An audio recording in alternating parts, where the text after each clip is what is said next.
আপনার পাশে একটা হিন্দু, তাই না, আপনি দেখতে পাচ্ছেন, তাই বলে কি তারা মেরে ফেলবেন? না, সে যদি অন্যায় করে তার দায়িত্ব কারোর উপর ছেড়ে দিবেন। এখন প্রশ্ন হচ্ছে একটা, বিচার কে করবে? আপনার কতটুকু করণীয় আছে? একটি জিনিসে আমাদের ভাইরা ভুল করে সব সময়ের জন্য, এই জিনিসটা মাথায় রাখতেই হবে। সেটা হচ্ছে আল্লাহ তাআলা যেই দায়িত্ব আপনাকে দেননি, যেই কর্তব্য আপনাকে দেননি, সেটা আপনি নিজের উপর জোর করে নেবেন না। যতটুকু আপনাকে দিয়েছে অতটুকু আপনি করেন, আপনার দায়িত্ব পালন করেন। রাসূলুল্লাহ সাল্লাল্লাহু আলাইহি ওয়াসাল্লামের বিরুদ্ধে কটূক্তি করলে তার একমাত্র শাস্তি মৃত্যুদণ্ড, এটা বলেন, এটাই যথেষ্ট আপনার জন্য। তাকে ধরে আনে মেরে ফেলতে হবে, এটা আপনার দায়িত্ব নয়। এটা কার দায়িত্ব? রাষ্ট্রের দায়িত্ব, ক্ষমতাসীনদের দায়িত্ব। আপনি সে দায়িত্ব কাঁধে নেবেন না, কারণ এটা নেওয়ার অধিকার আপনার নাই। এখন বলতে পারেন যে রাসূলুল্লাহ সাল্লাল্লাহু আলাইহি ওয়াসাল্লাম তিনি তো ওই লোকের যে লোককে হত্যা করা হয়েছে, রসুল তো রাষ্ট্রপ্রধান, এই হিসাবে বলছেন যারা যারা কটূক্তি করেছে এর আগে তাদেরকে যদি কাবার গিলাফের ভিতরেও থাকে, কাবার এর ভিতরে কি বলে এটাকে, কাবার গিলাফের ভিতরে থাকে, তাকে হত্যা করা হোক। রসুল তো রাষ্ট্রপ্রধান হিসেবে অর্ডার দিয়েছেন, তাই না? আর একটি হচ্ছে রাসূলুল্লাহ সাল্লাল্লাহু আলাইহি ওয়াসাল্লামের যুগে যেই মহিলাকে রসুল হাদার করে দিয়েছেন, চিন্তা করে দেখুন, মহিলা কিন্তু ওই লোকটা মহিলার রক্তকে বেহুদা বলছেন, কোনো রক্ত পাবে না, সে মানে ভুল করেছে, সেই জন্য তার কোনো বিচার হবে না বলে দিয়েছেন। কেন? রসুল তো রাষ্ট্রপ্রধান হিসেবে এটা বলেছেন।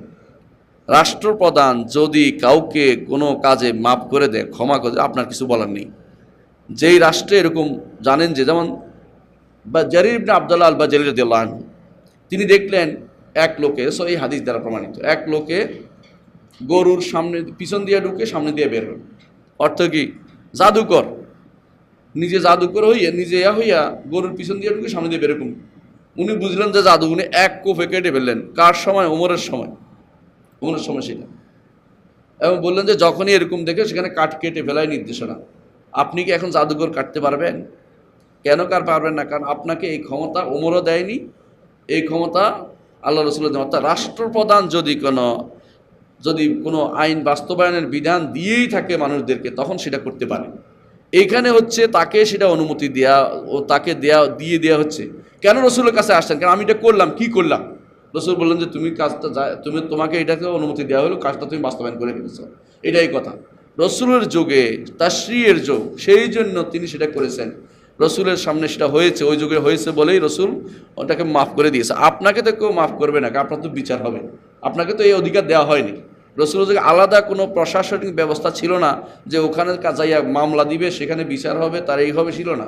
সাহাবায়ে কেরাম নিজেরাই সেটা পালন করতেন। আপনি সেই দায়িত্ব পালন মতো আদিষ্ট ব্যক্তি নন। আপনি যদি সেটা করেন, এটা অন্যায় কাজ হবে, সমাজের মধ্যে হানাহানি তৈরি হবে। আপনি থাকবেন সর্বোচ্চ পর্যায়ে, কি বলা পর্যন্ত। আপনার ছেলে যদি করে তাহলে তাকে লাঠি দিয়ে পিটাইতে পারবেন সোজা করার জন্য, কিন্তু মেরে ফেলতে পারবেন না, কারণ মেরে ফেলার দায়িত্ব আপনার নয়, এটা হচ্ছে বিচারিক দায়িত্ব। কিন্তু আপনার অধীনস্থ যারা নয়, তাদের বাইরে অন্য কেউ যদি কোনো এই কাজে প্রবৃত্ত হয়, আপনার দায়িত্ব হচ্ছে বলা পর্যন্ত।